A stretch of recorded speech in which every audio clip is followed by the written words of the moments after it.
Mu mwezi ogwokubiri omwaka guno ekitongole ki KCCA kyabaga ku nteekateeka y'okutereeza ekibuga nga mu kino mwalimu okugoba abasuubuzi abali bakolera ku nguudo ko n'okulungamya enzirukanya takisi ne bodaboda.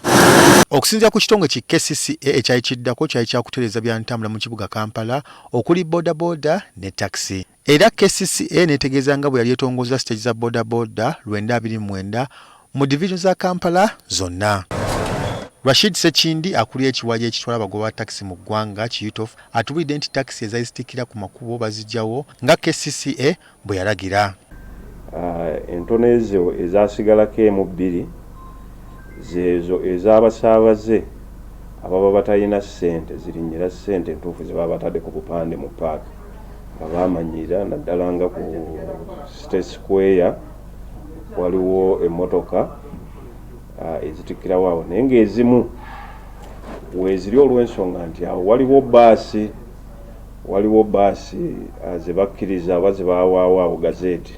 Mu ngeri emu bali mu nteeseganya ne bannannyini ba takisi ezitali mu mbeera nnungi bazirongoose kiyambeko okulongoosa ebyentambula n'okwewala obubenje. Ezimu kati enguudo kati bw'otunuulira ng'emmoloka ekolera ku luguudo lw'e Nakawuka Bwamo Kiteezi eyo olwaleero ne bw'ogikola buli wiiki kijja kwetaagisa okubeera ng'olina okugula suspension ogizeemu oba sepulinga oba n'ebirala. Naye eziri ku nguudo kati zino endala nga Makindye Salama Road ezo zirabika obubi ezo tuwaliriza bannannyini zo baziddaabiriza. Mbung'oggyeko kino mbwera bamaze okukakasa enteekateeka z'okugula takisi ennene wakati w'abantu 241 okwawukanako ne takisi ezitwala abantu 14 bokka. Twafuna musiga nsimbi eyayambako ababodaboda olwaleero we mulaba abalina pikipiki ez'amasannyalaze eza Spiro. Omugagga oyo owa Spiro twakkiriziganya naye bamuyita Gagani Gupta agenda naffe tuyambako emmoloka ezo azisasule mu Kira Motors kubanga mujjukire nti Kira Motors okusooka yali erina emmoloka ezo ennene baasi ennene ne baasi ezo ennene ekisooka tezisobola kutambulira ku nguudo ziri mu Kampala olw'obufunda bwazo.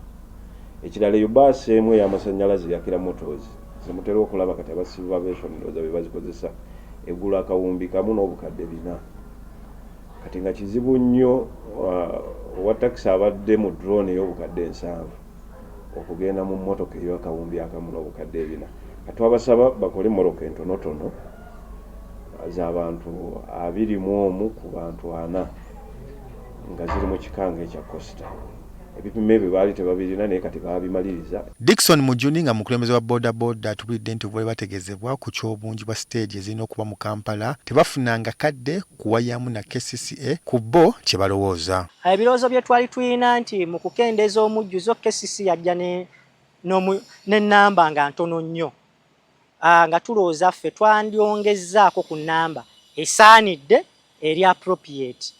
Mujuni agamba baliko ebirowoozo by'ebawaayo eri abakulu mu KCCA omuli okukendeeza ebisale bye balina okusasula nga baagala basasule 5,000 yo KCCA ng'eyagala basasule emitwalo 3 eza buli mwaka.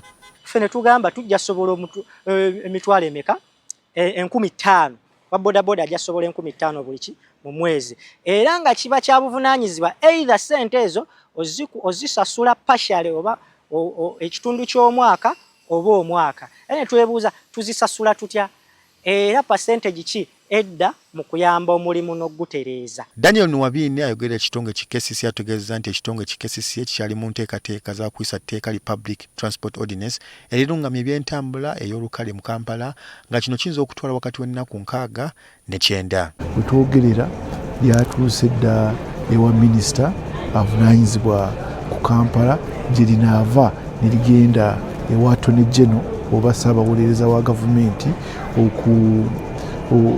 okulyekebejja oba lituukiridde liryoke likomewo Lord Mayor lisayiningeko liteekebwe mu nkola. Timukadde kano bali mu kwebuuza okuba bidduka omuli takisi ne bodaboda okulaba nti ebirowoozo byabwe bikwatagana. Ku Entebbe Road twajjeewo emmotoka okupaakinga ku kkubo nga kino kijja tuyambako bwe tunaatuuka mu kuteekawo layini eya baasi aba bodaboda okuvuga engeri gye baagadde nga tebalina layisensi. Raymond Tamale, NTV Akawungezi.